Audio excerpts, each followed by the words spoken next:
बिस्मिल्लाहिर्रहमानिर्रहीम। आज हमने जो चैप्टर पढ़ना है उसमें हमारे पास चैप्टर नंबर 10 आ जाता है, ठीक है, जिसका हमने वो भी लिया है।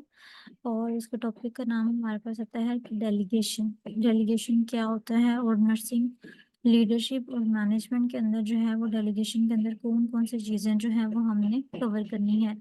तो सबसे पहले हमारे पास डेलीगेशन की डेफिनेशन आ जाती है कि डेलीगेशन होता है क्या। Basically delegation is the process by which responsibility and authority for performing a task is referred to another individual who accept that authority and responsibility। मतलब हम कहते हैं कि डेलीगेशन हमारे पास इस तरह का प्रोसेस आ जाता है जिसमें कोई भी रिस्पॉन्सिबिलिटी है या कोई भी अथॉरिटी है। आपने एक टास्क परफॉर्म करना है, उसके लिए आपको उस टास्क को परफॉर्म करना आपकी एक रिस्पॉन्सिबिलिटी है, ठीक है। और उस टास्क को परफॉर्म करने के लिए आपको कुछ अथॉरिटी भी प्रोवाइड की गई होगी, ठीक है। तो वो वाली रिस्पॉन्सिबिलिटी और वो अथॉरिटी जो है वो अगर आप किसी दूसरे इंडिविजुअल को ट्रांसफर कर देते हो तो इसे हम कहते हैं ये हमारे पास डेलीगेशन का प्रोसेस आ जाता है। रिस्पॉन्सिबिलिटी क्या होता है? Responsibility and obligation to accomplish a task, यानी रिस्पॉन्सिबिलिटी हम कहते हैं किसी भी काम को सर अंजाम देना।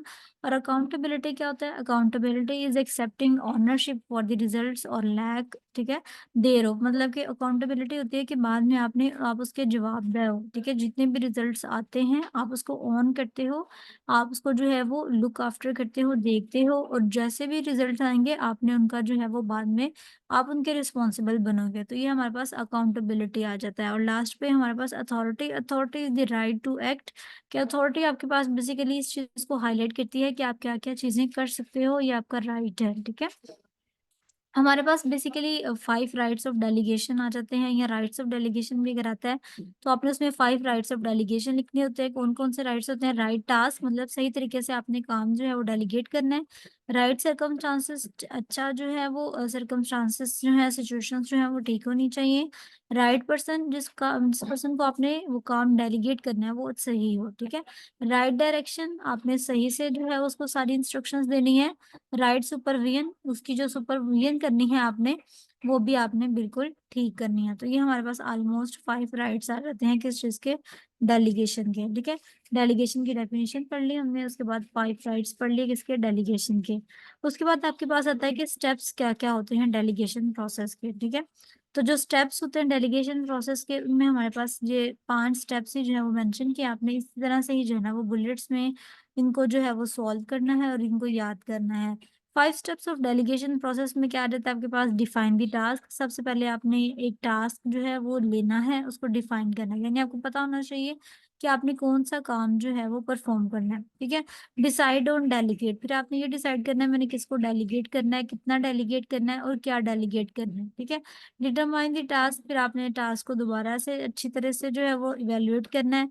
रीच एग्रीमेंट, फाइनली आपने एग्रीमेंट करना है किसी दूसरे पर्सन के साथ कि भाई मैं तुम्हारे साथ ये जो है वो काम करना चाहता हूँ, तुम्हें डेलीगेट करना चाहता हूँ, तुमने मेरा ये काम करना है, ठीक है। और लास्ट में आपने monitor the performance and provide feedback, आपने परफॉर्मेंस वगैरह को मॉनिटर करना होता है और फीडबैक प्रोवाइड करना होता है, ठीक है। तो ये आपके पास स्टेप्स आ जाते हैं किस चीज के? डेलीगेशन प्रोसेस के। उसके बाद है जी की बिहेवियर्स, जो जो आपके आते हैं, या आपकी बुक के अंदर भी क्वेश्चन है कि जब भी आप टास्क को डेलीगेट करने लगते हैं तो की बिहेवियर्स कौन कौन से होते हैं, ठीक है। तो आपने जब भी टास्क बताना है आपने आई स्टेटमेंट यूज करनी है कि मैं ये कह रहा हूँ या मैं ये कह रहा हूँ, ठीक है। ये चीजें आपने इस्तेमाल करनी है। Discuss the importance to the organization, कितना इम्पोर्टेंट है टास्क को डेलीगेट करना, ये आप अपने ऑर्गेनाइजेशन के साथ जो है वो डिस्कस करें।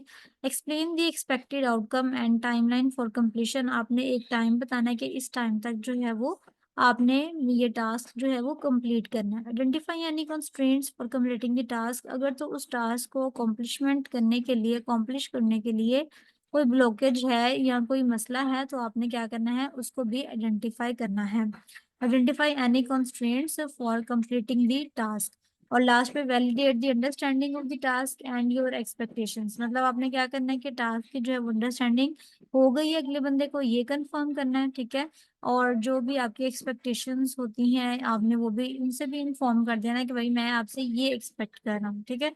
तो ये आपके की बिहेवियर्स आ जाते हैं जब भी आपने टास्क को डेलीगेट करना होता है।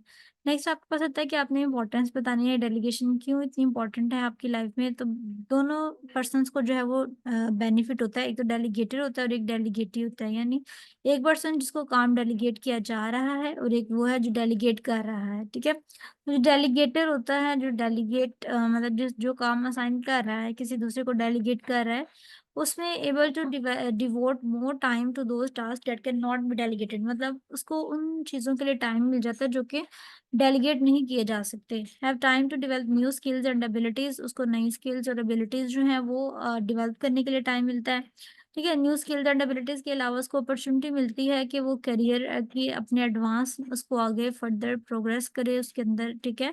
और individuals with advance skills provide continuity in the delegator absence. मतलब जो इंडिविजुअल्स होते हैं जो जिनको काम असाइन किया जाता है, कभी कभी वो उनसे अच्छा काम जो है वो परफॉर्म कर देते हैं, तो इसमें क्या होता है, उसको बेनिफिट मिलता है। इसके अलावा जो डेलीगेटी होती है उसको क्या क्या बेनिफिट होता है, जिसको काम असाइन किया जा रहा है, क्योंकि वो काम करेगा तो उसको एक नई स्किल जो है वो अडॉप्ट करेगा, गेन करेगा, उसके अंदर सेल्फ एस्टीम आएगी, उसके अंदर सेल्फ कॉन्फिडेंस आएगा। इसके अलावा इनहांस जॉब सेटिस्फेक्शन, उसको एक सेटिस्फेक्शन भी होगी कि मैं कोई ना कोई काम परफॉर्म कर रहा हूँ, ठीक है।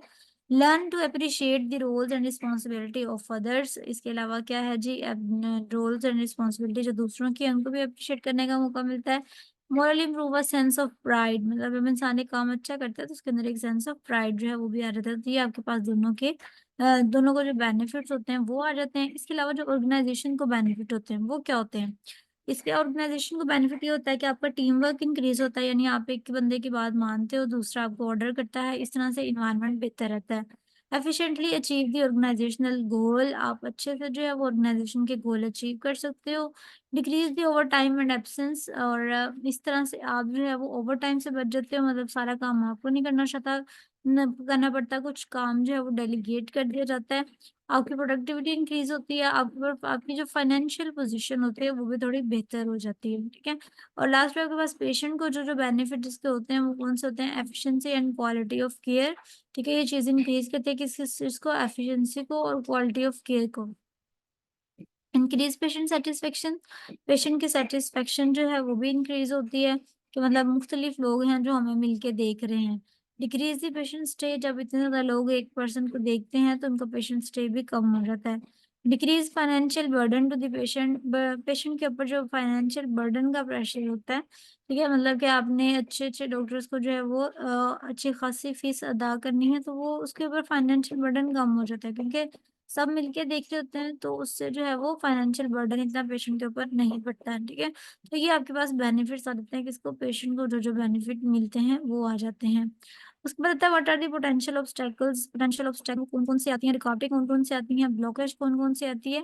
तो जो ब्लॉकेज आती है या जो बैरियर होते हैं उसमें आपके पास क्या क्या चीजें आती हैं जी। जो हमारे पास पोटेंशियल बैरियर्स आते हैं इफेक्टिव डेलीगेशन के, उसके अंदर आता है ऑर्गेनाइजेशनल फैक्टर्स और द डेलीगेटर्स एंड डेलीगेटर्स बिलीव्स और इनएक्सपीरियंस, ठीक है। मतलब कि आपने जो बैरियर्स फेस करने हैं उसमें आता है कि ऑर्गेनाइजेशनल कल्चर, कि अगर आप किसी को कोई काम डेलीगेट कर रहे हो तो उसके अंदर कल्चर का अगर डिफरेंस होगा तो आप डेलीगेट नहीं कर सकते, मतलब उसको आपकी बातें समझ नहीं आएगी तो आप उसको डेलीगेट नहीं कर सकते। लैक ऑफ रिसोर्सेज आ जाता है, लैक ऑफ रिसोर्सेज का मतलब क्या आता है, कि मतलब आपके पास इतने सोर्सेज ही नहीं है, ठीक है, कि आप जो है वो अपने काम डेलीगेट कर सको, ठीक है। तो आप कभी भी डेलीगेशन का प्रोसेस नहीं कर सकते। इनसिक्योर डेलीगेशन, इनसिक्योर डेलीगेशन का मतलब ये होता है कि जब आप कोई काम डेलीगेट करने लगे हो तो आपको अगले के ऊपर ट्रस्ट ही नहीं है, तो जब आपको ट्रस्ट नहीं होगा तो आप कभी भी डेलीगेशन का प्रोसेस नहीं कर सकते, ठीक है।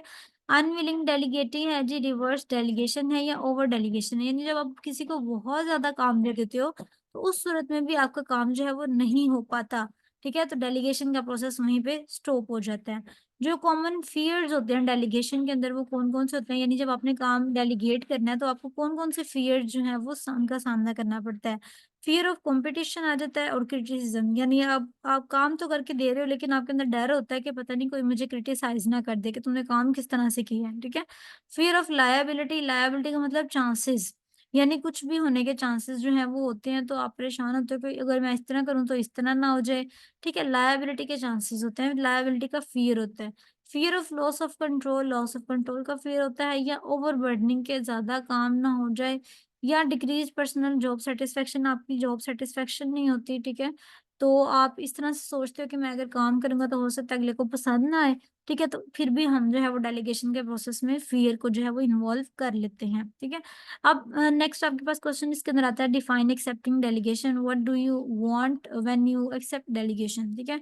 आपको क्या करना चाहिए जब आप डेलीगेशन को एक्सेप्ट कर लेते हो? तो एक्सेप्टिंग डेलीगेशन का मतलब ये है दैट यू एक्सेप्ट रिस्पॉन्सिबिलिटी। जैसे हमने ऊपर पढ़ा कि डेलीगेशन का मतलब क्या होता है कि आप किसी की अथॉरिटी को, रिस्पॉन्सिबिलिटी को एक्सेप्ट कर लेते हो, ठीक है?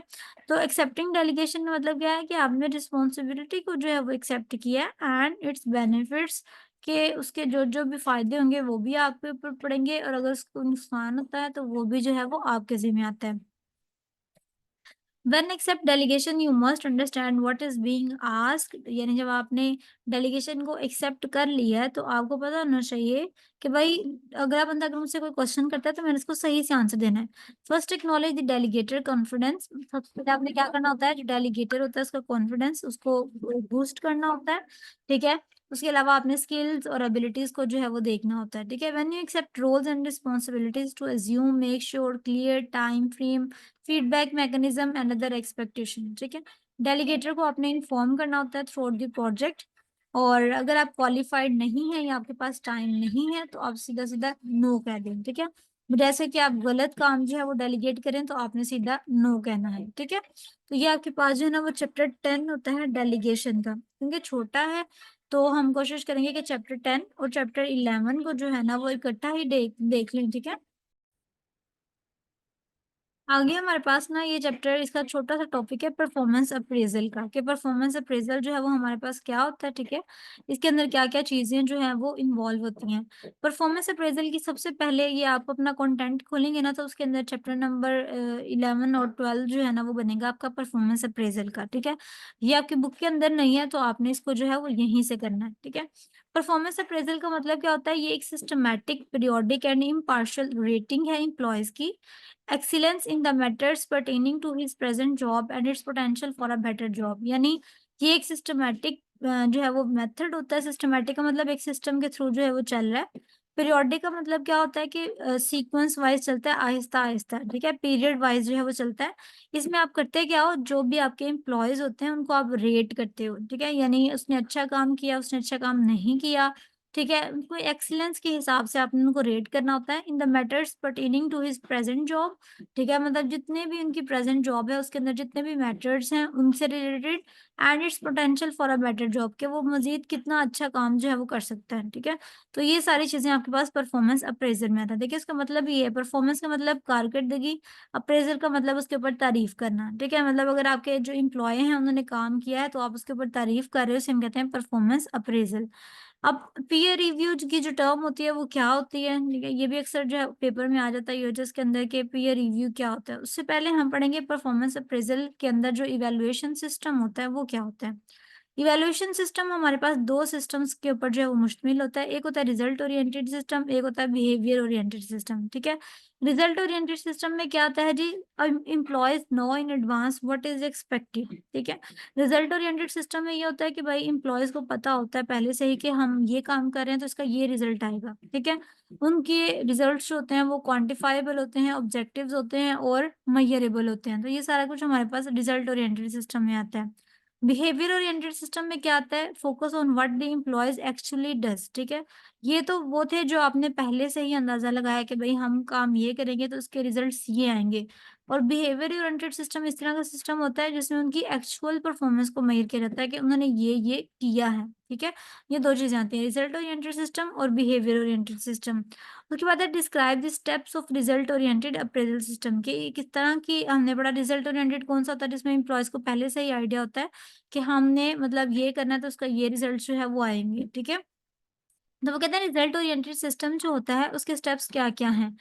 First a set of work objective is established, मतलब पहले एक जो है वो वर्क सिस्टम जो है वो एस्टैब्लिश किया जाता है स्टार्ट के ऊपर of the evaluation period for the employee to accomplish during some future time frame, कि उनको एक टाइम दिया जाता है, जितने भी एम्प्लॉयज होते हैं उनको टाइम मिलता है कि आपने इतने टाइम में ये काम करना है। सेकंड स्टेप में आप क्या करते हो, एक्चुअल इवैल्यूएशन करते हो कि अच्छा ठीक है एम्प्लॉयज ने वो काम कर लिया, अब आपने क्या करना है, उनकी परफॉर्मेंस को इवैल्यूएट करना है। At this time the supervisor and employee meet and focus on how well the employees has accomplished his और हर ऑब्जेक्टिव्स, कि ये वो टाइम होता है जब एम्प्लॉय और सुपरवाइजर मिलते हैं, ये जब इवैल्यूएशन होनी होती है, तब दोनों आपस में मिलते हैं और देखते हैं कि ये काम हो गया, ये काम नहीं हुआ, ये काम इस तरह हुआ, ये काम इस तरह होना चाहिए था। ठीक है, ये सारा कुछ हमारे पास तब होता है सेकंड स्टेप के अंदर। तो हमारे पास रिजल्ट ओरिएंटेड अप्रेजल सिस्टम के 2 स्टेप्स होते हैं। फर्स्ट स्टेप जिसमें आपने सिर्फ एस्टैब्लिश करना है, वर्क को डिफाइन करना है, लोगों को डिफाइन करना है। सेकंड स्टेप जिसमें आपने एक्चुअल इवैल्यूएशन करनी होती है, ठीक है? नेक्स्ट आपके पास आता है पीयर रिव्यू। क्या होता है? Peer review is a process by which nurses assess and जज the performance of professional peers against predetermined standards. कि अगर आप फॉर एग्जांपल अगर आप हैं तो आप अपनी फ्रेंड की जो परफॉर्मेंस है उसको असेस करती हैं, उसको जज करती हैं, उसको अच्छे से देखती हैं, जितने भी स्टैंडर्ड सेट किए गए हैं उनके अगेंस्ट, तो हम उसे कहते हैं आपके पास ये पीयर रिव्यू आ जाता है। ठीक है, पीयर रिव्यू क्या हो गया कि आपने जो है वो अपने कोलीग्स के, अपने फ्रेंड्स के जो कोई भी हो सकता है उसकी परफॉर्मेंस को आप इवैल्यूएट कर रही हैं अकॉर्डिंग टू द स्टैंडर्ड्स, जो कि स्टैंडर्ड सेट किए गए हैं उसके अकॉर्डिंग है कि नहीं उसकी परफॉर्मेंस। ठीक है, इसे हम कहते हैं पीयर रिव्यू। आगे आपने टाइप्स बतानी है, इवैल्यूएशन की टाइप्स कितनी होती हैं जी? सेल्फ इवैल्यूएशन होती है, ग्रुप इवैल्यूएशन और मैनेजर इवैल्यूएशन। अब इसके नाम से ही देखिए पता चल रहा है सेल्फ इवैल्यूएशन कौन सी होगी, जो आप खुद से कर सकते हैं। ग्रुप इवैल्यूएशन जो एक ग्रुप में लोग हैं वो करेंगे, और मैनेजर इवैल्यूएशन यानी जो अथॉरिटी है, जो मैनेजर है, जो सीनियर है, वो आपकी इवैल्यूएशन करता है। क्रिटिकल इंसिडेंट्स क्या होते हैं, आपने इनको डिफाइन करना है। ये इस तरह के इंसिडेंट्स होते हैं which is reports of employee behaviour that are out of ordinary, यानी हम क्रिटिकल इंसिडेंट्स उनको कहते हैं जिनमें हमारे पेशेंट्स की रिपोर्ट बहुत ही मतलब ऊपर नीचे, लेकिन दोनों साइडों पे जो है ना वो अबव द नॉर्मल या बिलो द नॉर्मल हो जाती है। जैसे पॉजिटिव भी डायरेक्शन में भी हो सकती है, नेगेटिव डायरेक्शन में भी हो सकती है, ठीक है? लेकिन जब भी नॉर्मल से ऊपर या नॉर्मल से नीचे बिहेवियर होता है, तो उसके लिए हम जो इंसिडेंट नोट करते हैं, उसके लिए जो हम रिपोर्ट लिखते हैं, उसमें हम कहते हैं ये हमारे पास क्रिटिकल इंसिडेंट्स हो गए हैं, ठीक है? How many items are included in critical incidents? Critical incidents में आप क्या लिखते हो? एम्प्लॉय का नेम लिखते हो, ठीक है? उसका नाम, उसका जो डेट है, उसके जो टाइम है, वो मेंशन करते हैं, ठीक है? और ब्रीफ सी डिस्क्रिप्शन लिखनी होती है कि क्या हुआ है, क्या मसला हुआ, और नर्स मैनेजर ने, ठीक है, जो भी बिल्कुल जो लिखा है उसके साथ वो कनेक्ट करती हो, यानी उसको पता हो उसके सामने सारा कुछ हुआ, नर्स मैनेजर के सामने। मेन एडवांटेजेस क्या होते हैं जब भी आप नोट्स लिखते हो, उसका मेन एडवांटेजेस क्या होते हैं? Also diminish the legal liability of lawsuit. ये बेसिकली जो आपकी परफॉर्मेंस होती है उसकी, उसको इंक्रीज करवाता है, उसकी एक्यूरेसी को, कि आपने वाकई ये काम किया है, ठीक है? और दूसरी बात ये कि जब भी आप नोट्स डालते हो तो आपको लॉ के और ऑर्डर के जो है वो चक्कर नहीं लगाने पड़ते, ठीक है? और आप इससे जो है वो बच जाते हो। If a law suit is brought by notes very persuasive evident in court, यानी अगर कोई अदालत में जाके कहता है कि भाई नर्स ने मुझे इंजेक्शन ये नहीं लगाया, ये लगाया, तो वो दिखा सकते हैं कि मैंने ये देखे यहाँ पे लिखा हुआ है कि इसको ये वाला इंजेक्शन लगाना है, ठीक है? तो आपने जब भी कोई काम करना है उसको नोट डाउन करना है। Analyst the steps of conducting an appraisal interview. आपने स्टेप्स कुछ था वो इनलिस्ट करना था जो अप्रेजल इंटरव्यू के लिए, उन्हें put the employees at ease. इसके अलावा आपको और भी मिल जाएंगे, आपको जो इजी लगे आपने वो कर लेना है, ठीक है? आपने सबसे पहले जो है वो एम्प्लॉय को ईज में रखना है। ईज का मतलब क्या है कि आपने उसको कंफर्टेबल रखना है, ठीक है? उसको जो है वो परेशान नहीं होने देना बेसिकली। जब वो ईज में आ जाएगा, जब वो परेशान नहीं होगा, तो उसके बाद क्या करना है जी? आपने सेकंड स्टेप हमारे पास आ जाता है कि आपने उसको ईज़ पे तो रख लिया, ठीक है? उसके बाद आपने क्लियरली जो है वो आपने स्टेट करना है पर्पस, कि हमने जो इंटरव्यू करना है उसका ये पर्पस है। गो थ्रू द रेटिंग, उसके बाद आपने रेटिंग देनी है। एम्प्लॉइज़ के रिएक्शन साथ-साथ चेक करना है कि रेटिंग के अकॉर्डिंग उसका रिएक्शन ठीक है क्या नहीं, ठीक है? उसके बाद आपने कुछ वेज़ बताने हैं कि भई आप इस तरह से अपनी स्ट्रेंथ्स को इम्प्रूव कर सकते हो, और express the confidence in the employees, और आपने बताना है कि भई हमें तुम्हारे पे बहुत भरोसा है, तुमने हमें अच्छा काम करके देना है, ठीक है? कुछ प्रॉब्लम्स आ जाते हैं, कुछ एरर्स आते हैं, ये भी इम्पोर्टेंट है, ठीक है? यूएचएस के पॉइंट ऑफ व्यू से लीनियंसी एरर आ जाता है, रिसेंसी एरर और हेलो एरर। लीनियंसी एरर क्या होता है कि एक मैनेजर जो है ना वो एक स्टाफ की परफॉर्मेंस को ओवररेट कर देता है, कि जैसे अगर एक स्टाफ है उसने 8 नंबर की जो है वो काम किया हुआ है, ठीक है? एक किस तरह का काम किया जिसमें उसको 8 नंबर मिलने चाहिए, वो उसको 10 दे देता है, ठीक है? तो उसको हम कहते हैं लीनियंसी एरर है, कि बहुत ही ज़्यादा लीनियंट हो गया। Recency error क्या होता है?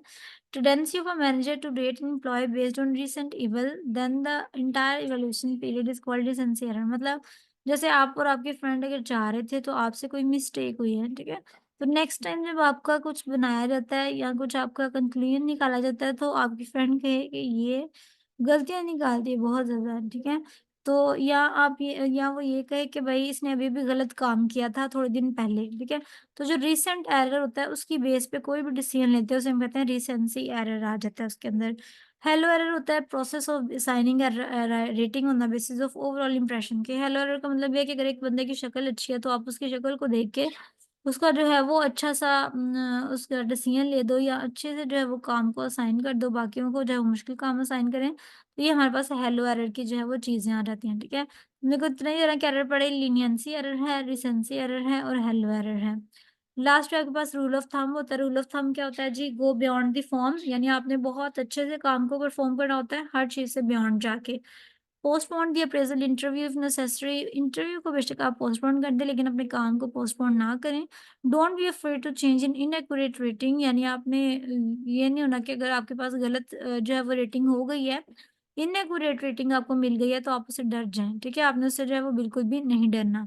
तो ये हमारे पास जो है वो रूल ऑफ थंब आता है, ठीक है? अब हमने डेलीगेशन का टॉपिक और जो हमारे पास परफॉर्मेंस अप्रेज़ल का टॉपिक था, इसको हमने एक हल्का-सा ओवरव्यू लिया है इसका, ठीक है? नोट से ही आपने जो है वो इसको प्रिपेयर करना है। ये मैं आपको सेंड भी कर दूँगी और वैसे भी आप वीडियो जो है मैं अभी आपको लिंक बना के इसका भेजती हूँ ताकि आप इसको बार-बार सुनें, ठीक है? और इसमें से अगर आप अपने नोट्स बनाना चाहें तो वो भी जो है वो आप बना सकते हैं, ठीक है जी? नेक्स्ट लेक्चर जो है वो हम इंशाल्लाह अपने नेक्स्ट लेक्चर में जो है वो कवर करेंगे, ठीक है? आज के लिए इतना ही, ठीक है? ठीक है? फॉर